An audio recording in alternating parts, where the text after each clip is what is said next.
Bạnជំរាបសួរលោកគ្រូថ្ងៃនេះខ្ញុំនិយាយពី e-commerce platform អញ្ចឹងនៅចំណុចនេះយើងធ្វើការចូលទៅទិញ domain មួយដើម្បីយើងធ្វើការ hosting នៅplatform អឺ e-commerce របស់យើងដែលជាយើងប្រើលក្ខណៈជា WordPress អញ្ចឹងកន្លែងនេះយើងធ្វើការទិញ domain មួយអញ្ចឹងយើងទិញ domain មួយមានដែលមាន .store ហ្នឹងអញ្ចឹងខ្ញុំដាក់ឈ្មោះ domain ឈ្មោះខ្ញុំឈ្មោះឈៀង tip ហ្នឹង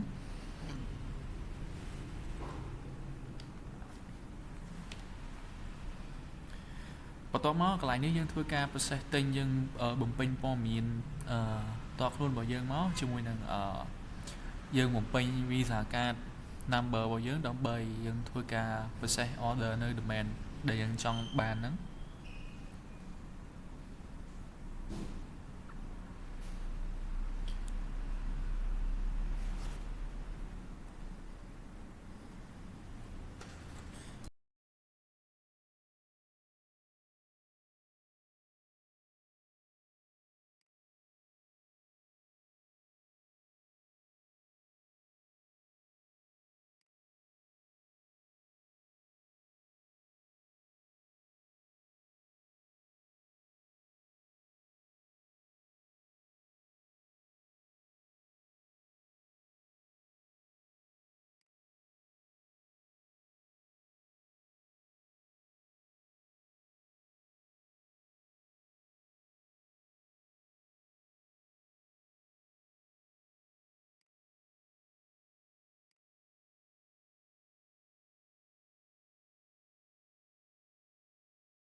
អញ្ចឹងបន្ទាប់មកនៅចំណុចនេះយើងធ្វើការconfigure ទៅលើ router 3អញ្ចឹងយើងចូលទៅ router 3ដើម្បី configure នៅក្នុង AWS អញ្ចឹងអានេះយើងផុតឈ្មោះdomain របស់យើងអញ្ចឹងយើងទៅ copy ឈ្មោះ domain របស់យើងមកយើង copy មកដាក់នៅ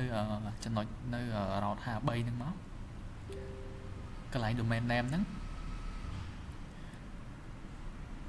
បន្ទាប់មកនៅកន្លែងនេះយើងឆែកវាហើយអញ្ចឹងយើង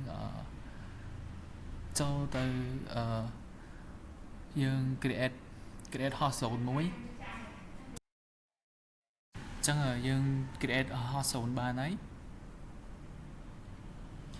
បន្ទាប់ពី host zone មកយើង create record មួយអញ្ចឹងយើងដាក់ domain របស់យើងចូលដូចគ្នា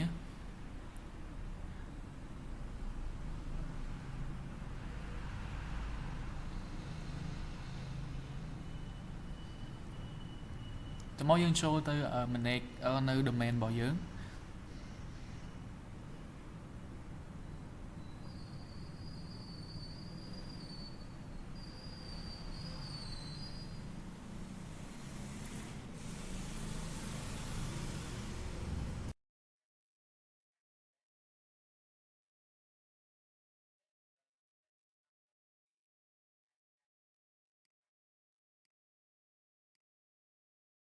កន្លែងចំណុចនេះយើងចូលទៅ custom DNS របស់យើងអញ្ចឹងយើងចូលទៅ custom DNS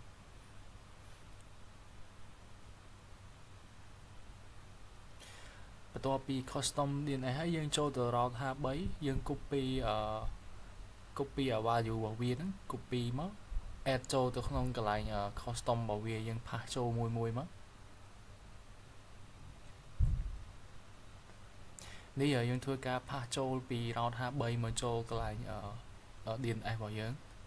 នៅក្នុង domain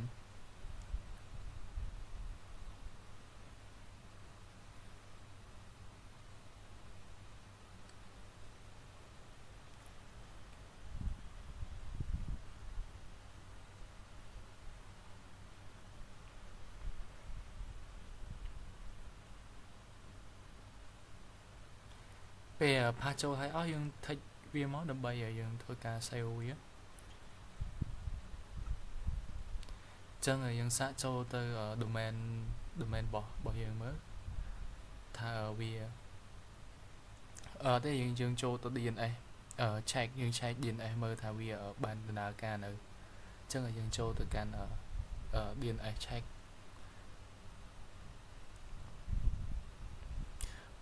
bắt đầu cái lại nếu dương pa smooth domain bỏ dương chỗ dương quay smooth domain bỏ dương dương select vô DNA đi vô anh em nó đâm bây dương check tha domain dương ban đà nữa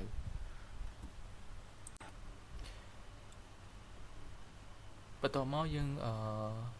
check mà tha đá dương cho từ lại share đâm bây configure bắt đầu tiết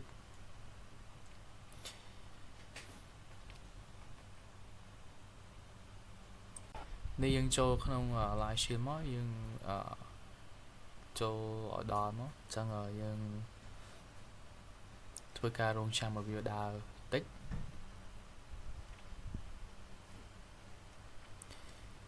យើងចូល live stream យើងជ្រើសរើសកន្លែងនេះយើង take យក WordPress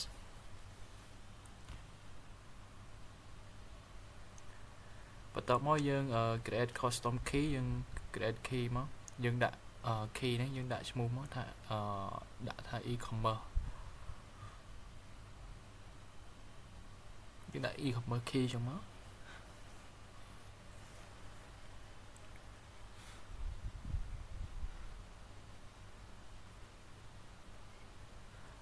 បន្ទាប់មកយើងធ្វើការ download key នឹងទុក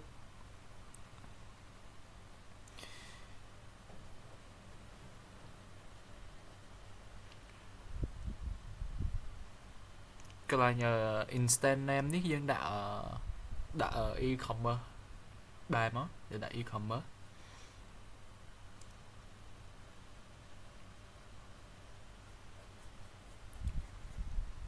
បន្ទាប់មកយើង create instant យើង create instant មួយមក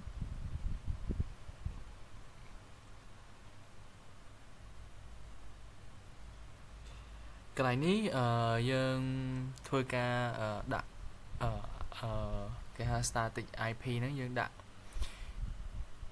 វាមក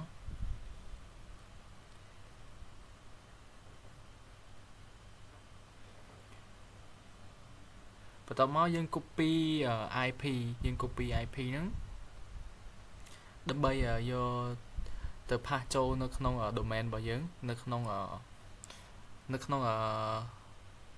route 53ហ្នឹងយើងធ្វើការ create record មួយដើម្បីផុតនៅ IP ដែលយើងបានចេញមកពី live share នៅក្នុង instant មិញហ្នឹងដែលយើងបានបង្កើតហ្នឹង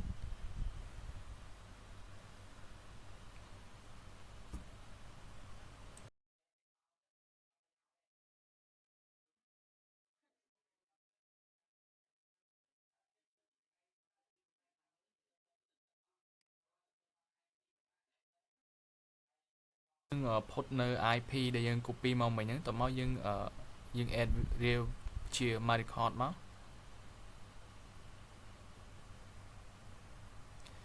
ចឹងយើង add វាបានហើយយើងចូលវាមកកន្លែង record name នេះយើងដាក់ W 3 ដង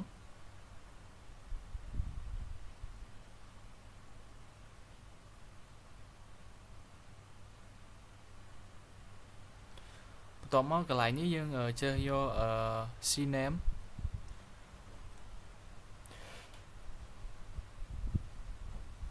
ទៅបន្ទាប់មកយើង create record វា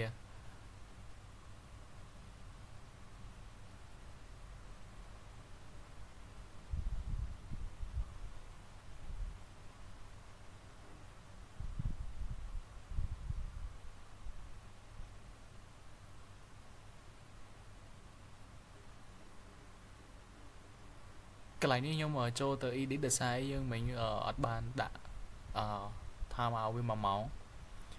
ចឹងយើងឆែកសារថ្មីយើងយក A មកយើង search មកថាវា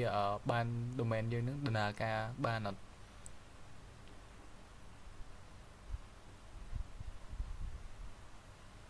ចឹង domain របស់យើងបានដំណើរការយើងឆែក DNS មកក៏វាដំណើរការដែរ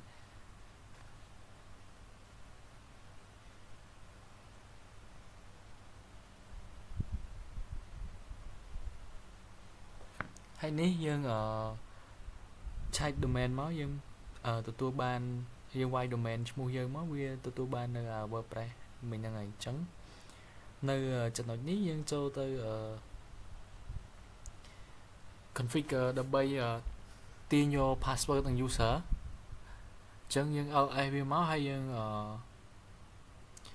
នៅកន្លែងបន្ទាប់មកយើងសរសេរយើង copy application ហ្នឹងយកមក pass ចូលមកយើង run មកវាទទួលបាន password ជាមួយនឹង user ហើយ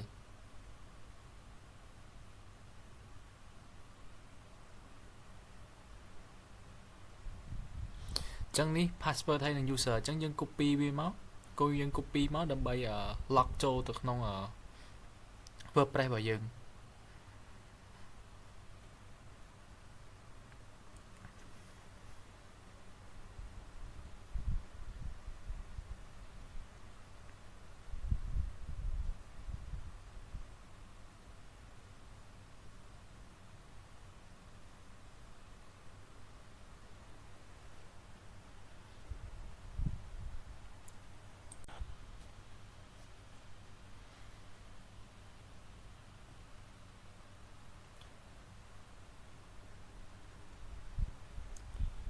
នៅ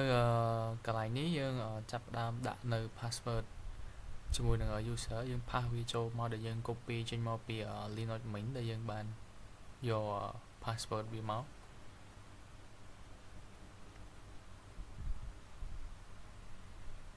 អញ្ចឹងយើង log in វាមក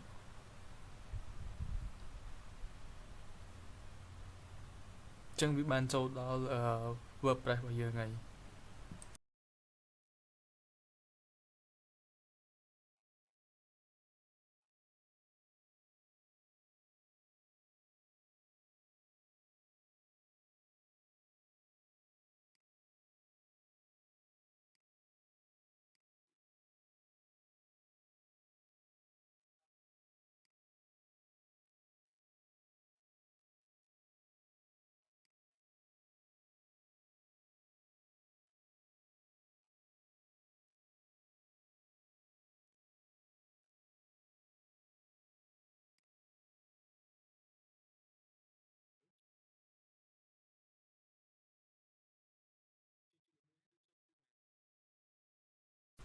នៅ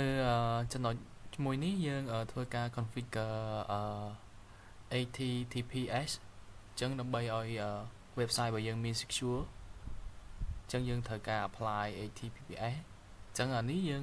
apply វាបានហើយដែលយើង apply បាននៅ HTTPS ហើយអញ្ចឹងនេះជាប្រដាប់របស់យើងអញ្ចឹងប្រដាប់របស់យើងធ្វើការសាក add វាទៅកាត់មើលអញ្ចឹងនេះហើយតមកយើងធ្វើការ check out វាអញ្ចឹងយើង check out វាមកអញ្ចឹងនេះយើងពេញព័ត៌មានយើង take យក credit card